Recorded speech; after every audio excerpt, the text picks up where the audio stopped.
Colors Media Group. Be united in harmony. Hai Colors People, gimana malam minggunya? Ketemu lagi bersama saya Satria Pamungkas di Talk Modern Talk. Hari ini episode kedua. Kalau minggu lalu saya mengajak Colors People semuanya untuk mengetahui bagaimana situasi terkini ya soal yang namanya new normal di Inggris. Nah, hari ini kita akan melakukan hal yang sama, tapi kali ini kita akan berbincang dengan teman saya yang ada di Prancis. Nah, kalau Prancis ini yang saya tahu ya dari research yang saya lakukan, untuk hari ini ternyata Paris ini kembali membuka resto dan juga kafe karena memang Presiden Emmanuel Macron, kalau saya nggak salah sebut namanya ya, ini memutuskan untuk membuka kembali resto dan juga kafe. Tapi sebenarnya yang namanya resto dan juga kafe di sana ini sudah available untuk dibuka sejak tanggal 11 Mei. Tapi cuman untuk melayani pengunjung yang ada di meja outdoor saja. Nah, bahkan sekarang ini yang namanya Presiden Macron itu sudah mengatakan kalau yang namanya Paris ini sudah ada di zona hijau. Nah, seperti apa ceritanya? Coba saya akan langsung mengontak teman saya yang ada di Prancis yang bernama Eva Afriana. Coba kita lihat ya. Hai, halo. Hai Apa kabar? Satria, Apa kabar? baik-baik, alhamdulillah baik, Alhamdulillah sehat ya. Gimana? Lancar semua sehat. urusan?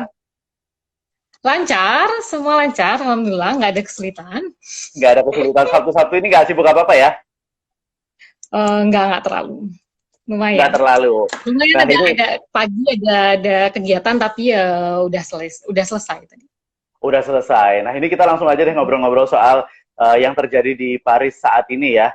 Tapi sebelumnya kita mau flashback dulu sedikit ke masa lockdown. Berapa lama sih di lockdownnya kemarin Paris? 2 bulan sekitar kira-kira 2 bulan. Tapi sebelumnya aku pengen bilang dulu kalau di sini aku bukan sebagai pakar atau aku Of bukan course. sebagai orang yang mewakili sesuatu atau seseorang. Jadi aku di sini hanya berbagi pengalaman apa yang terjadi, apa yang aku lihat Betul. dari sekitar aku. Secara pribadi aja ya. Kemarin Secara berarti 2 pribadi. bulan ya di Paris ini lockdownnya. Kalau menurut pandangan mata yang dilakukan sama Eva, selama 2 bulan kemarin itu di sana situasinya seperti apa sewaktu lockdown? Selama 2 bulan itu nggak bisa keluar pak kemana-mana udah pasti. Sama sekali? Bener-bener kayak dipaksa untuk stay di rumah gitu. Bahkan Hmm. semua tutup, percuma juga mau keluar, semua tutup, nggak ada apapun yang bisa dikunjungin, museum nggak ada yang bisa dikunjungin, taman ditutup, terus Mhm. semua toko ditutup, bar ditutup, pokoknya nggak ada yang buka gitu. Satu-satu yang buka ya cuma toko kebutuhan makanan kayak supermarket, Hmm. ke toko-toko kayak gitu. Kayak kalau di Indonesia Pokoknya kayak yang Alfamart kayak gitu berhubungan tuh dengan masih buka, supply gitu masih buka ya berarti ya. masih, Nah, masih tapi buka. Jadi ya memang cukup kesulitan dan aku aja yang biasanya belanja misalnya setiap minggu aku pasti belanja gitu, akhirnya berusaha untuk nggak belanja keluar gitu kalau bisa semuanya belanja online gitu. belanja online aja gitu ya. Tapi ada sanksi nggak sih yang diberlakukan dari pemerintah Prancis yang Eva tahu kalau melanggar ketentuan lockdown? Ada, jadi waktu selama 2 bulan lockdown itu yang aku lihat sekitar aku itu, jadi kan pasti ada patroli polisi. Jadi bahkan di daerah aku aja aku bisa ngelihat kadang-kadang ada polisi lagi jalan gitu. Entah itu sedang patroli, entah itu sedang hanya sekedar memang lewat, aku nggak tahu. Tapi yang pasti kalau misalnya kita keluar itu harus punya surat. Yang Surat? yang pasti yang bisa keluar itu orang-orang yang kerja memang terpaksa kerja kayak misalnya di bidang medis itu memang wajib keluar ya. Apoteker kayak gitu-gitu wajib keluar yang kerja di apotek. Terus yang kerja di supermarket, suplai makanan kayak gitu tuh udah pasti keluar gitu. Dan itu mereka biasanya udah punya surat dari perusahaannya, dari Kantornya. atasannya, dari kantornya gitu. Dan kita yang nggak bekerja seperti itu, yang work from home ataupun yang harus stay di rumah, kalau misalnya kita mau keluar tuh harus ada surat. Tapi sebenarnya suratnya itu kita download sendiri gitu loh. Jadi di webnya Kayak ini online government. form gitu ya? Ya, online form gitu. Jadi diisi jam keluarnya jam berapa gitu sampai jam berapa gitu. Kalau nggak salah waktu itu aku dibatasin nggak boleh keluar lebih dari 10 kilometer misalnya, kilometer. Dari nggak boleh lebih dari 10 kilometer. Terus kan dituliskan alamatnya di mana gitu. Terus jamnya juga nggak boleh keluar lebih dari berapa jam gitu. Jadi itu semua tertulis. Jadi tertulis juga misalnya aku harus waktu itu aku 2 kali keluar, aku bikin surat itu detail harus keluar mau kemana, beli apa gitu. Bukan nggak harus di detail ya beli apanya, cuma kebutuhan ada pilihannya, kebutuhan makanan atau kayak gitu. Terus ya udah sih kayak gitu-gitu aja. Bahkan ada yang kena denda, temen aku sendiri yang ngalamin denda gitu. Waktu itu situasinya bukan di Paris, situasinya di luar kayak di kota kecil gitu, dan dia harus pergi ke supermarket yang ada di kota yang lebih besar gitu. Jadi harus pakai mobil kan ceritanya ini. Jadi dia pakai mobil berdua, di dalam mobil kena patroli, dibilang padahal dia udah bawa surat nih, udah download, dia punya surat, dia harus belanja karena rumahnya jauh gini-gini. Tapi dia tetap kena denda karena nggak boleh lebih dari 1 orang di dalam mobil gitu. Jadi di denda waktu itu dia kena 250 euro apa? Lumayan banyak juga berarti ya. 250. Bahkan ya, bukan lumayan sih, itu banyak banget ya berarti ya. Banyak. Bahkan waktu itu pokoknya dendanya itu sekitar yang pertama ada 2 kali gitu kan, ada peningkatan. Yang pertama itu kayak sekitar 250 sampai 1.000 atau berapa aku lupa. Tapi yang terakhir itu bisa kalau misalnya 2 kali bisa kena sampai 5.000 atau 6.000 gitu. Aku nggak tahu sih, tapi itu mungkin gertakan kayaknya ya. Aku nggak pernah tahu orang yang kena 6.000 atau 5.000 kayaknya. Gimana kalau buat bayar hidup aja di sini? Iya, makanya itu daripada buat bayar denda. Makanya itu karena memang kayaknya pemberlakuannya cukup ketat ya. Makanya akhirnya warga di sana tuh. Tapi menurutmu itu apakah warga di sana itu sudah cukup nurut dengan pemberlakuan yang diberikan oleh pemerintah itu? Kalau dibilang apakah semuanya sudah nurut, enggak. Itu udah pasti, di mana-mana namanya manusia nggak bisa diatur kayak gitu ya gitu. Cuma kalau dibandingin misalnya, nggak mau bandingin juga sih. Kalau yang aku lihat sih orang-orang di sini ya cukup respect gitu loh, cukup oke, aku sadar nih di luar itu cukup berbahaya gitu. Jadi ya amannya aku di rumah gitu. Orang-orang lebih ada kesadaran diri sendiri sih menurutku. Berarti lebih aware gitu ya mereka ya selama masa lockdown kemarin. Nah sekarang ini kan udah masuk ke masa transisi ke new normal ya. Kalau tadi saya sempat baca beritanya ternyata resto dan kafe itu sudah boleh buka. Emang sudah boleh buka?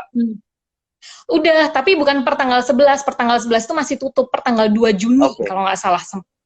Ini saya dapat 2 sumber. Saya baca dari Detik tuh 11 Mei, saya baca dari Kompas tuh 2 Juni. Berarti yang benar 2 Juni ya?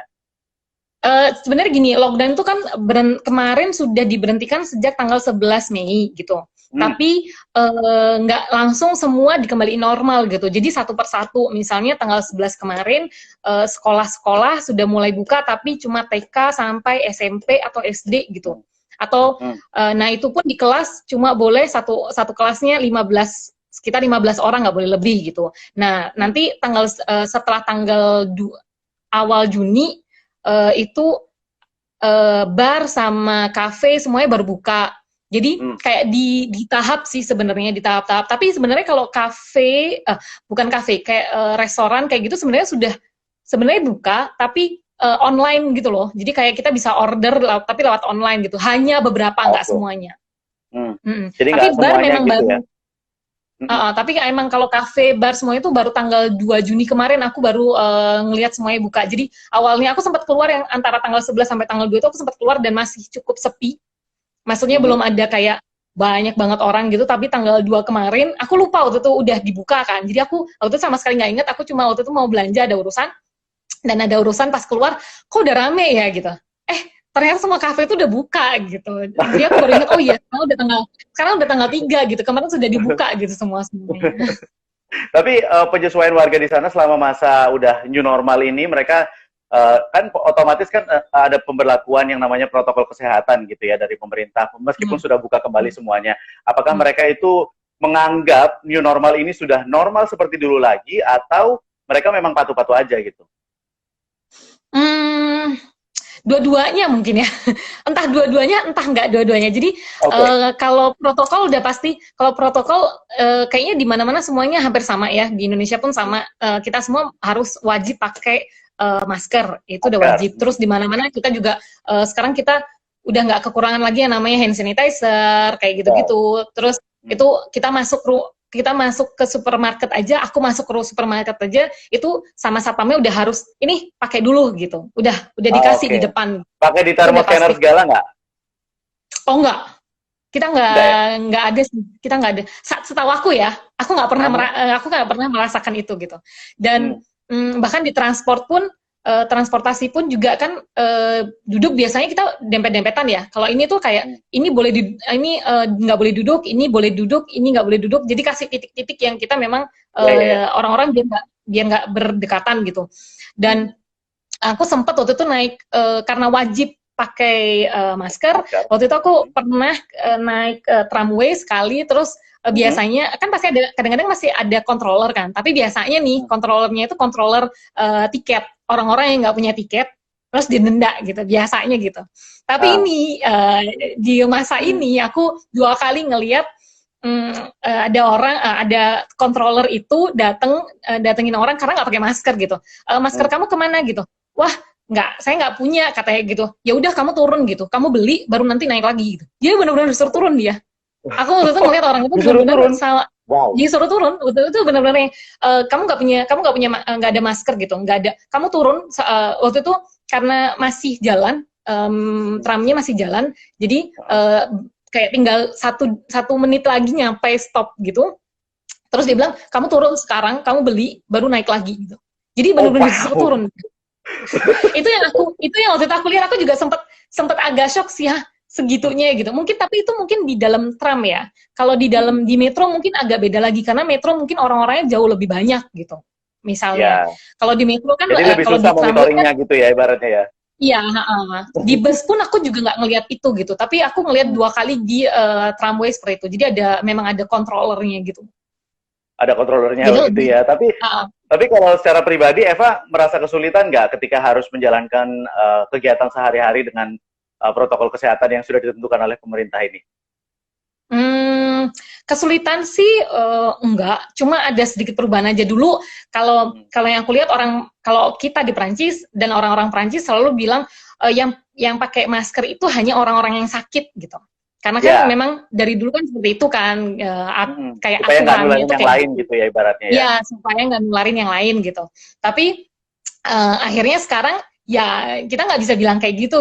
Kamu sakit nggak sakit, kita nggak tahu apakah kita bawa penyakit ke orang atau enggak gitu. Jadi mau nggak mau ada yang carrier, ada yang udah sakit gitu kan ya, kita nggak pernah tahu. Iya, nah itu jadi kayak ada sesuatu hal yang baru yang nggak biasanya aku lihat gitu. Akhirnya ya tapi nggak ada kesulitan apa-apa sih sebenarnya. Hanya cuma melihat sesuatu yang baru, melakukan sesuatu yang baru, tapi ya tetap aktivitas seperti biasa gitu. Tapi apa sih dampak yang paling besar sama kehidupan pribadimu ketika terjadi pandemi ini?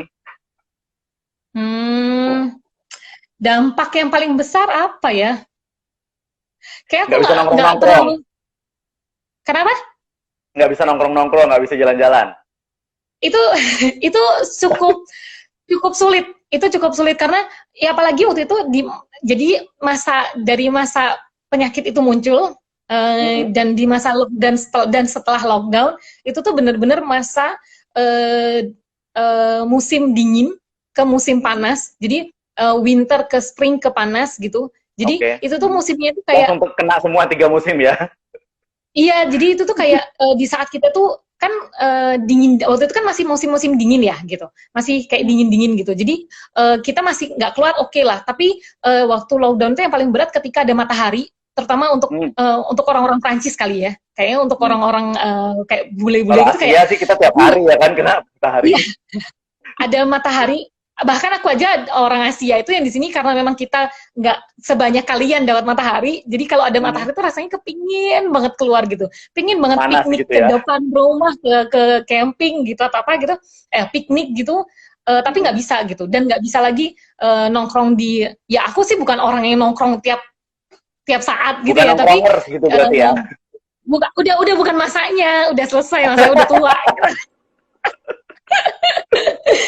Jadi itu ya paling susah itu kita pengen ketemu temen nggak bisa gitu, pengen Mhm. keluar ngobrol-ngobrol gitu, cuma sekedar kita ketemuan yuk, biasanya kayak gitu, Mhm. ngekafe makan bareng gitu, itu susah, itu Susah nggak banget bisa. ya. Tapi ya udah gitu, tapi ya demi Tapi kan kebaikan, apalah kenapa mestinya nggak apa, ya nggak apa-apa gitu. tapi kan sekarang kan ini rencananya bahkan Menara Eiffel aja katanya mau dibuka juga gitu. Udah ada nggak sih kayak semacam kelihatan turis-turis gitu yang datang atau gimana yang maksudnya turis-turis yang sesama dari Eropa atau mungkin yang dari yang domestik sendiri itu udah mulai mengunjungi nggak tempat-tempat wisata atau memang belum dibuka kalau semua tempat objek vital? Kayaknya sih udah mulai, kemarin aku keluar udah mulai banyak orang-orang yang entah itu turis atau bukan aku nggak tahu, tapi udah sepertinya udah banyak turis, karena orang-orang yang waktu aku jalan aku ngeliat tuh orang-orang pada foto-foto kayak gitu-gitu. Jadi Hmm. biasanya sih yang foto-foto yang bawa kamera apa-apa gitu, Oh atau iya, enggak iya, foto iya. di sini foto di sini, biasanya itu udah, oh ini turis nih gitu.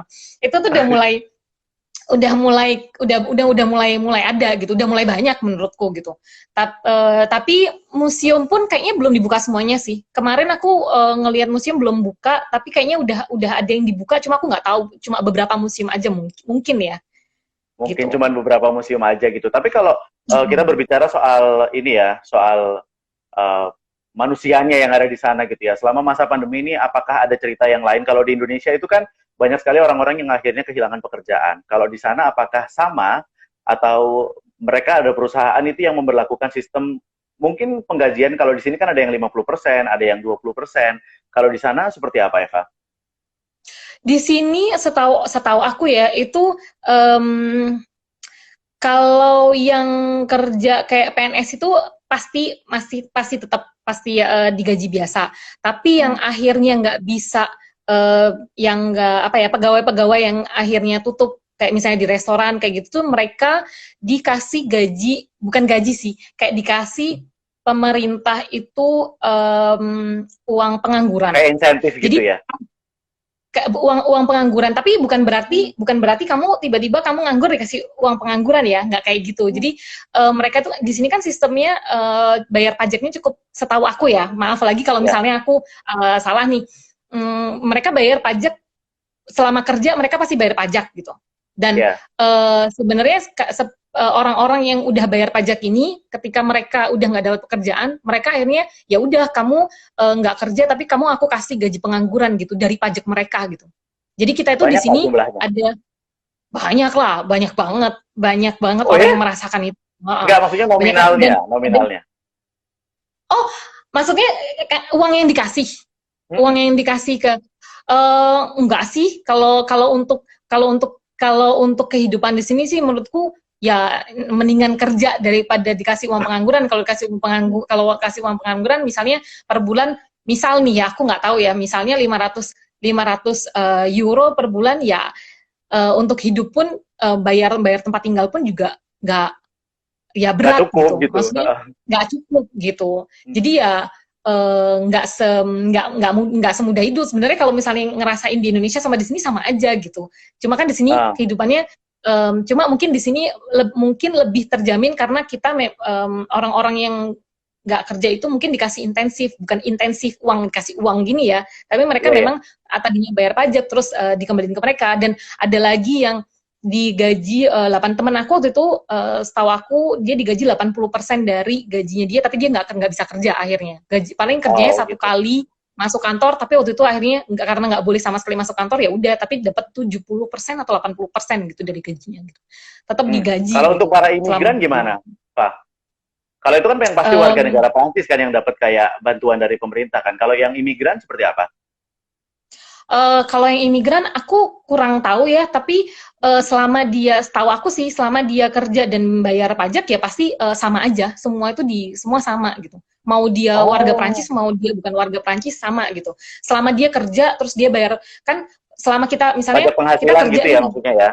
iya, iya, selama dia waktu itu kerja gitu dan dia bayar pajak, ya waktu sekarang di saat lockdown dia nggak ada penghasilan, ya dia dapat uang, bukan dapat uang Bantuan itu pengangguran ya. sih sebenarnya, kayak ya kayak gitulah gitu. Aku Tapi berarti itu nggak kan bisa maksudnya mengerti dipilih apa kan, yang. tidak berdasarkan pengajukan begitu kan untuk dapat itu kan. Nggak, setahu aku sih kalau di sini tuh kayak di sini tuh kayak kayak terdaftar lah, sudah ada terdaftar. Kalau kamu nggak terdaftar ya nggak bisa. Dari kantornya pun juga pasti udah terdaftar namanya gitu kan, dari asuransinya semuanya tuh udah ada gitu, udah ada terdaftar namanya gitu. Siapa yang berhak, siapa yang enggak gitu. Kalau kamu misalnya nggak pernah ngapa-ngapain, nggak pernah kerja, kalau kamu nggak pernah apa-apa, nggak pernah kerja, ya nggak pernah mendaftarkan diri sebagai ya nggak dapet gitu. Jadi ya kadang-kadang mikirnya juga orang-orang yang bilang, oh enak ya dapat uang gitu. Nggak kayak gitu gitu. Maksudnya nggak segampang itu dapat uang. Enggak. Tapi ya mungkin kalau dibandingin di Indonesia juga mungkin berbeda. Kita kan karena kita kan berbeda keadaan ya, antara Eropa dan Indonesia itu berbeda keadaan gitu. Jadi ya tapi Eva pernah dengar nggak ada informasi mungkin dari Eva baca berita dari media lokal di sana. Nah itu sekarang itu kan Presiden Prancis itu kan menyebut kalau Paris itu sudah tidak berada di zona merah lagi, sudah di zona hijau begitu. Tapi masih ini nggak sih, maksudnya setiap peningkatan jumlah kasus yang terjadi di sana itu dalam seharinya banyak nggak? Yang terakhir ini aku nggak denger sih, tapi yang aku dengar cuma berkurang. Yang aku dengar cuma berkurang, tapi angkanya aku nggak tahu. Tapi iya, seminggu yang lalu atau 2 minggu yang lalu ya, itu Presiden bilang kalau zona Paris itu yang tadinya merah sudah hijau. Aku cuma dengar itu aja sih. Tapi kalau untuk jumlahnya berapa, peningkatannya berapa, aku kurang tahu. Aku akhir-akhir ini kurang ngikutin sih, jujur. Nggak apa-apa juga sih, karena memang kalau kita baca berita ya, semuanya itu depresif gitu loh ya, nggak sih? Bikin kita jadi makin insecure gitu, mendingan nggak tahu deh. Dan kadang-kadang itu kalau aku secara pribadi pun ngelihat kadang-kadang penghitungan pun juga mungkin antara satu negara dengan negara yang lain juga berbeda gitu. Jadi ya aku nggak pernah tahu apakah benar ini peningkatan atau apakah ini itu.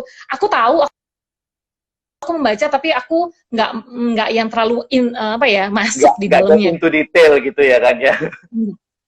Daripada aku sok tahu dan bilang, at least aku harus bilang, ya aku nggak mau jadi orang sok tahu gitu. It's okay. So ini kan soalnya kita memang sharing secara personal aja gitu loh.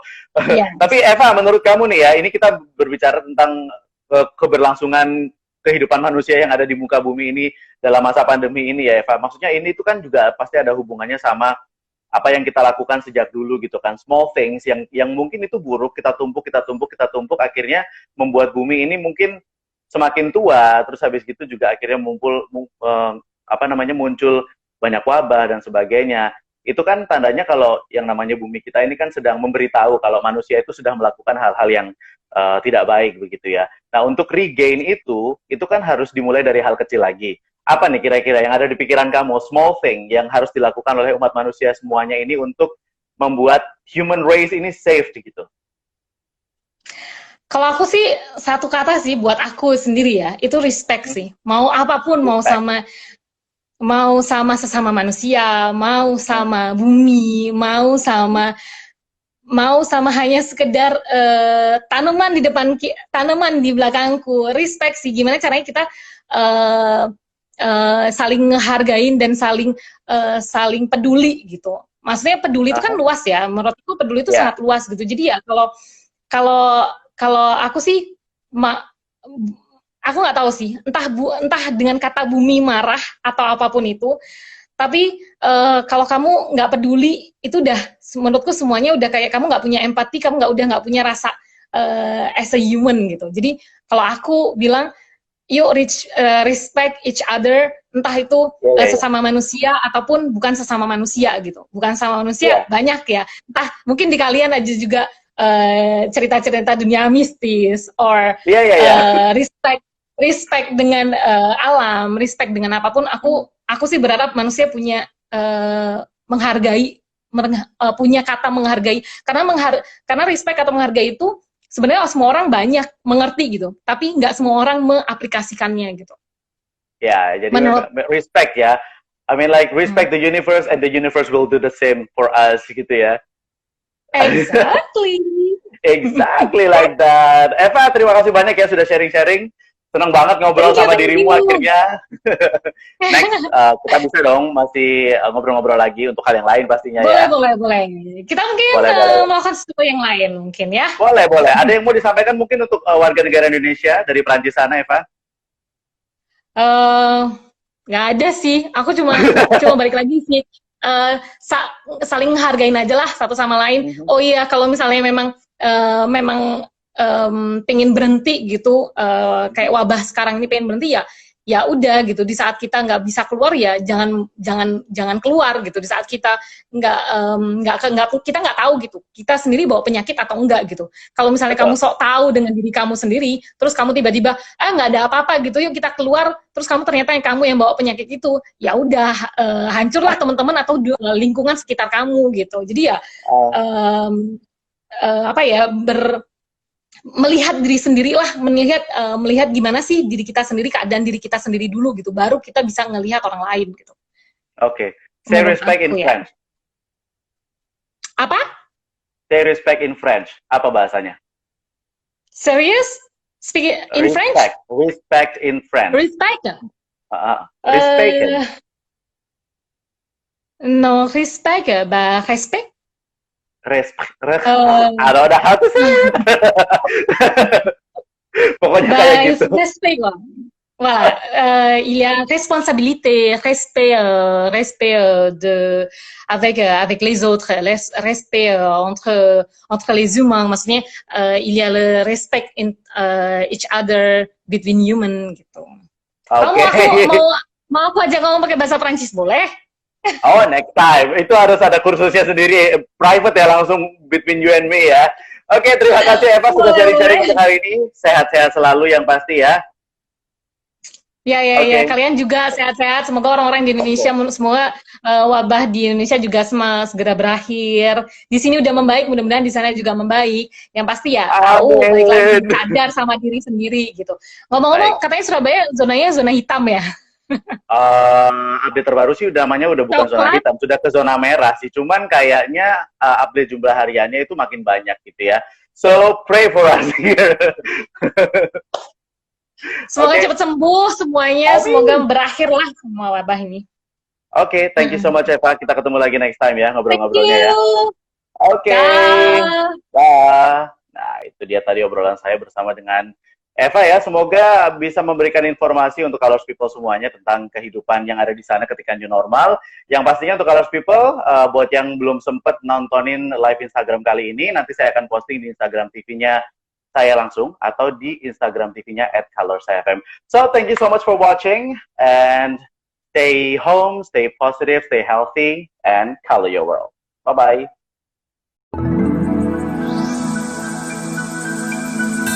Colors Media Group. Be united in harmony.